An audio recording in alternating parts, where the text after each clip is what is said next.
in the foothills of the Appalachian Mountains. I have to say that. I did get a superlative, and it was Miss Joe Burns High School. And best looking. Because I still had my bloom, Amy. And I was, but I only graduated 42 people in a town of 500 where we grew dark fire tobacco. I'm kidding. But they didn't even have a funniest. Now that I think about it, and that would have been my favorite. Yeah. I know that would have been my children got it at their school, funniest, because they're funny. But yes, I was, like my teachers would say, Leanne, can you be the MC? Can you do the announcements? Can you do because I was a ham. But also, they thought I would get up in front of people, and they knew I could do it. So I did do all that for my little high school. No. But I grew up from the time I was 9 or 10 thinking, I'm going to be in show business. I'm going to go to Hollywood. I did. And my little mama, Lucille, let me stay home from kindergarten. I almost failed kindergarten because she let me stay home and watch Match Game and Hollywood Squares. I loved Paul Lynn. But I loved that. I grew up watching, Lucille Ball, Carol Burnett, and all that. And my mama would say, you're going to Hollywood. Yes, you can go because you've got blonde hair on your body and you'll photograph well. And I thought, I can make it. And then I went through high school, and we had this is crazy, but we had a wonderful, our choir teacher, band teacher, Mr. Bunch, who was precious and loved me and knew I couldn't sing and all that, but would include me in all that. And I would just mouth words in front of the choir because he thought I could dazzle. And then we had this speech and drama class where they let us do improv. And I loved it.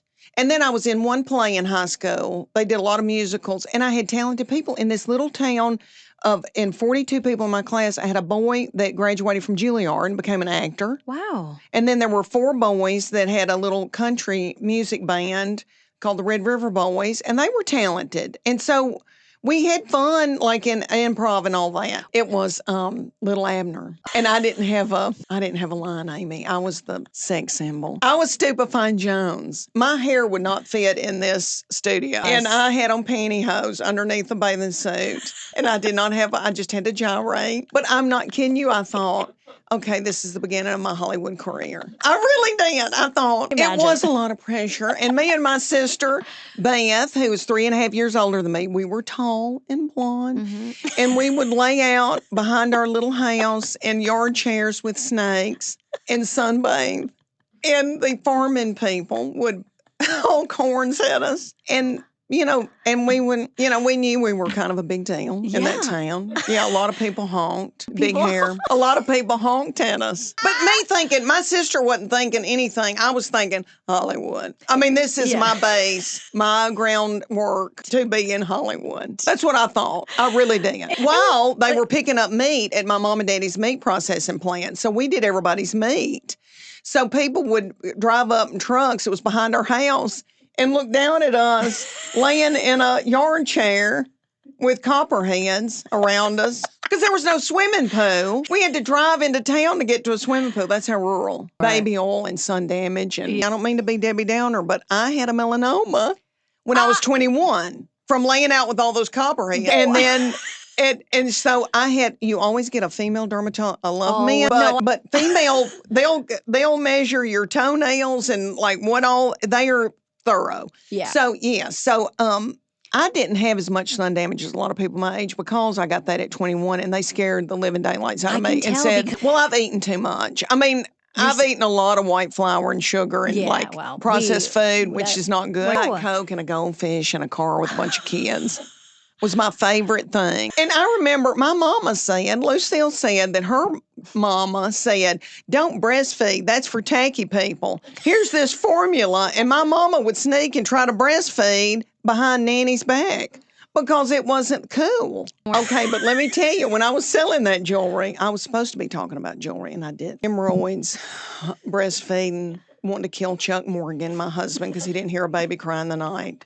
But they had given us a speech, and I would take this big jewelry case and put it out, and then somebody would have like a coconut cake, brownies, a dip, and I was supposed to give this presentation, and that's where I think I started stand-up. I mean, I didn't know what my Hollywood was going to be stand-up, but Chuck Morgan and I, before we married, went to, and let me go back to say, I did peak in high school. I went to college, and I was like, I went downhill and was doing horrible things. Even though my girls go, Mom, it's not that bad what you were doing. But to me, it was bad. Like I wasn't going to class and I would try to flirt with boys. Like, can I have your notes? And they look pissed. But I was smoking cigarettes and I was going to clubs. I was smoking cigarettes and I loved them. I'll just say they shorten your life. Boy, were they. They are fun. And now you're kind of ashamed to tell people order a Diet Coke. You're like, okay, we were both waiting tables. I was waiting tables at this place and he was a new person. He'd gone back to MBA school and was going to wait tables there. And they took this training group through and he's very tall, 6'4", was very thin. I always say he looked like a praying mantis. He was too thin. And he walked through and I said,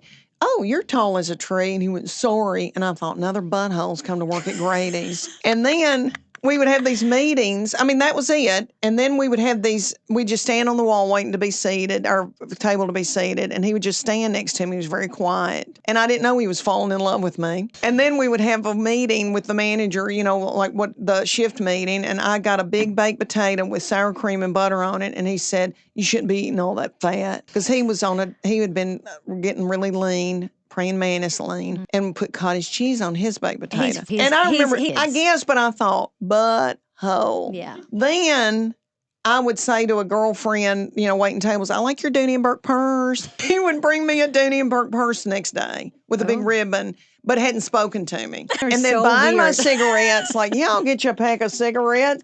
And then we, you know, thought this is it. And then he was like, you smell bad. And then started nagging me over it. Thank goodness. He nagged me until I quit because I probably would still be sitting here smoking if it wasn't for Chuck Morgan. And I think it's because he's a math person and I'm an artist. A lot of praying in a bathtub. We do go to bed mad. And then you just, you know, go, well, that's not that important. I'll push that down. And then, but stick in there and know that yes, he is a math person. And that he is going to not be fun. That find the fun where you can. I've had old women go, rely on your friends, girl. Because they want to talk. You know, men, you're right. Men sit there and get less and less where they don't want to talk. They get quieter and quieter and they just zone out. And so you do. I talk to my girlfriends. He goes, you're always on the phone. Yeah, I need somebody to talk to, Chuck. But okay. And then I married Chuck Morgan, but we went out to LA and I got to go to the Comedy Store and I saw people do stand up and I thought I can do that. I saw Don Herrera, Paul Mooney, and he did like 2 hours and we sat there and watched him and he told us all that Elizabeth Taylor had died and it was a lie. But it was funny. He goes, Elizabeth Taylor has passed. And everybody went, he goes, I'm just kidding. But I saw all these wonderful people and I thought, I can do that. I can do that. Now I know what that is. But anywho, so then I married Chuck Morgan, moved me to the Appalachian Mountains and I sold that jewelry. But I was in a living room with darling women who were also had hemorrhoids.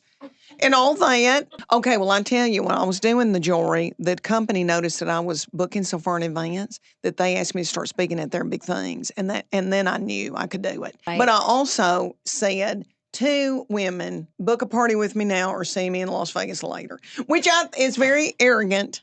But I saw it, Amy. I thought, I'm going to do this. Yeah.